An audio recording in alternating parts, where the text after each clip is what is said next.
Everyone, आज हम लेकर आए हैं रीजनिंग के एक नए वीडियो को। इसमें हम रीजनिंग के कुछ बहुत ही महत्वपूर्ण प्रश्नों को हल करेंगे। ऐसे प्रश्न जो किसी भी कंपटीशन एग्जाम में बार बार पूछे जाते हैं और जिनको हल करने में काफी समय वेस्ट हो जाता है। तो ऐसे प्रश्नों को हल करने की आज हम बहुत ही आसान ट्रिक भी देखेंगे, जिसकी सहायता से हम प्रश्न को कुछ ही सेकंड में सॉल्व कर सकते हैं।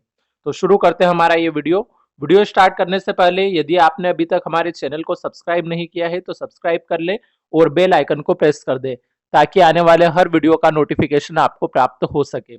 और वीडियो को अधिक से अधिक लाइक एवं शेयर जरूर करें। और अगर आपने पिछले वीडियो नहीं देखे हैं अभी तक, तो डिस्क्रिप्शन में रीजनिंग के जो वीडियो है उनकी प्लेलिस्ट की लिंक दी गई है, वहां से आप वो सारे वीडियो देख सकते हैं। तो शुरू करते हैं ये वीडियो।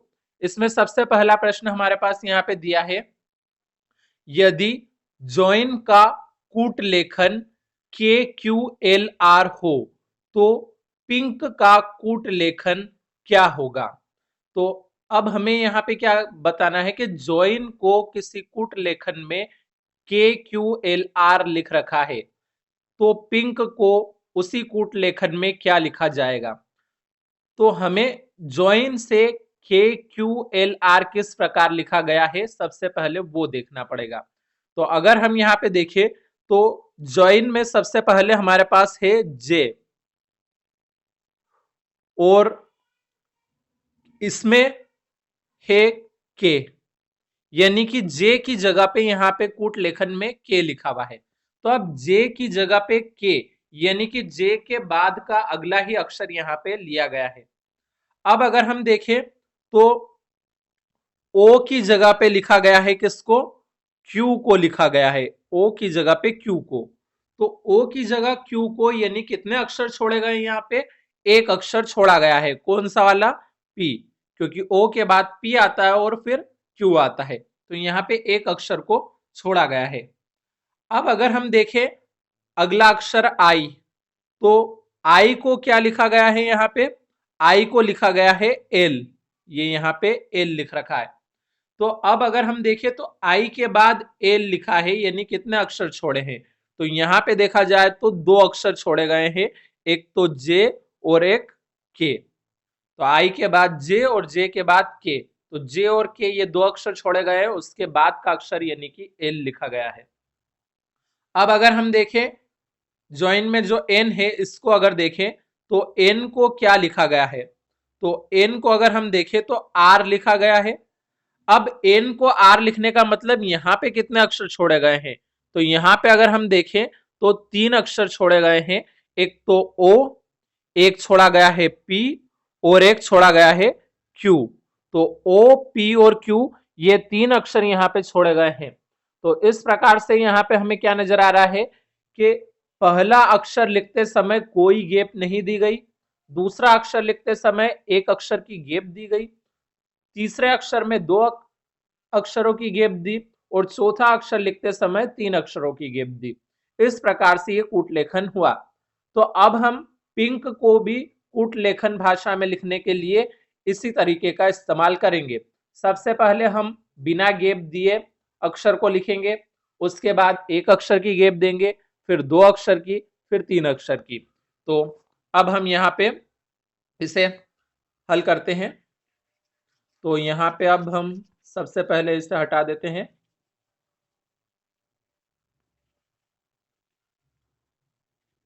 तो ये हमने यहां से हटा दिया। अब पिंक को देखें अगर हम, तो पिंक में होता है सबसे पहले पी। तो इस पी को हमें क्या लिखेंगे, तो पी के बाद हम सीधा अगला ही अक्षर ले लेंगे, क्योंकि पहले अक्षर में हमें गैप नहीं लेनी है। तो पी के बाद क्या आता है, क्यू आता है, तो हम ले लेंगे क्यू को। उसके बाद अगर हम देखें आई को, तो आई के बाद हमें एक अक्षर की गैप देनी है। तो आई के बाद हमें क्या छोड़ना होगा, जे को छोड़ना होगा, और हम क्या लिख लेते हैं, के को लिख लेते हैं। तो एक अक्षर की यहाँ पे हमने गैप दे दी। अब अगर हम अगला अक्षर देखें एन, तो एन में अब हमें क्या करना है, एन के बाद दो अक्षर को छोड़ना है, दो अक्षर की गैप देनी है। तो एन के बाद हम ओ को छोड़ देते हैं और पी को छोड़ देते हैं। तो ओ और पी छोड़ने के बाद अब हमारे पास क्या आएगा, क्यू आएगा। तो हमने Q लिख लिया। उसके बाद अब हमारे पास है K, तो K को लिखते समय हम क्या करेंगे, यहां पे 3 अक्षर की गैप दे देंगे। तो K के बाद क्या आता है हमारे पास, L आता है, फिर M आता है, और फिर क्या आता है, N आता है। तो L M N ये 3 अक्षर छोड़ने के बाद अब हमारे पास क्या लिखा आएगा, यहाँ पे O लिखा जाएगा।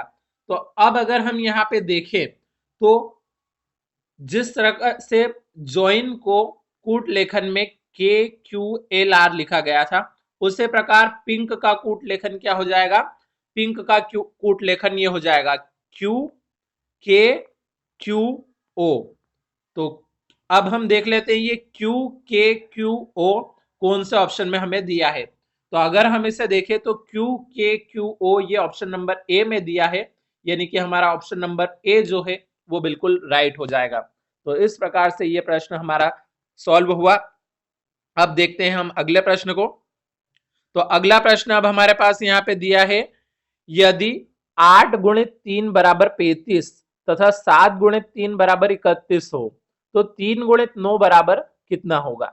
तो सबसे पहले हम ऐसा करते हैं, ये 8 गुणित 3 बराबर 35 किस प्रकार आया होगा। तो अगर हम 8 और 3 का गुणा करें तो 8 गुणित 3 तो कितना होता है, 24 ही होता है, 8 या 24। लेकिन यहाँ पे तो कितना दिया है, 35 दिया है। तो अब 35 कैसे बना होगा ये, तो इस 24 में 11 और जोड़ना पड़ा होगा तो 35 बन जाएगा। 24 में 11 और जोड़ा तो कितना बन जाएगा, 35। पर ये जो 11 है ये किस प्रकार से आया, तो ये इन्हीं दो अंक से यहाँ पे आया है। 8 और 3 को यदि हम जोड़ देते हैं तो ये 11 बना है। तो ये 11 हमने जो जोड़ा है वो किस प्रकार से जोड़ा है, 8 और 3 को जोड़ने पे जो संख्या आई वो हमने यहाँ पे 24 के अंदर जोड़ी है। तो सबसे पहले हमने क्या किया, 8 और 3 का गुणा किया तो 24 आया, फिर 8 और 3 को जोड़ा तो 11 आया। अब 24 और 11 को हमने जोड़ दिया तो 35 प्राप्त हो गया। तो इस प्रकार से ये 35 आया है। इसी प्रकार अब हम 7 गुणित 3 को भी हल करके यहाँ पे देख लेते हैं। तो 7 गुणित 3 से 31 किस प्रकार आया होगा। तो 7 गुणित 3 तो हम जानते हैं कितना होता है, 21 ही होता है। लेकिन यहाँ पे कितना दिया है, 31 दिया है, यानी कि 10 और जोड़ा गया है। ये 10 भी उसी प्रकार से आया होगा, 7 प्लस 3 से 10 आया है, 7 प्लस 3 से 10। तो यहाँ पे अब 21 और 10 जोड़ देते हैं तो 31 बन जाता है।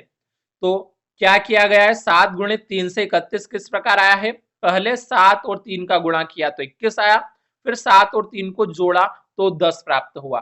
अब हम उस 21 और 10 को जोड़ देते हैं तो 31 प्राप्त हो जाएगा। तो अब इसी प्रकार हमें ये 3 गुणित 9 को भी हल करना है।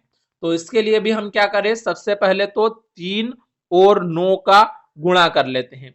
तो 3 और 9 का गुणा करने पे कितना आएगा, 9 तिया 27, और फिर हम 3 और 9 को जोड़ देते हैं तो 3 और 9 कितना हो जाता है, 12 हो जाता है। अब अगर हम इस 27 और 12 को जोड़ते हैं तो 7 और 2 9, 2 और 1 3, कितना प्राप्त हुआ हमारे पास यहाँ पे, 39। इसका मतलब 3 गुणित 9 बराबर कितना आएगा, यहाँ प्रश्नवाचक चिन्ह की जगह पे 39। अब हम देख लेते हैं कि ये 39 किस ऑप्शन में हमें दिया है। तो ये दिया है हमें ऑप्शन नंबर बी में। इसका मतलब ऑप्शन नंबर बी हमारा यहाँ पे बिल्कुल राइट हो जाएगा। तो इस प्रकार से ये प्रश्न भी हमारा यहाँ पे सॉल्व हुआ।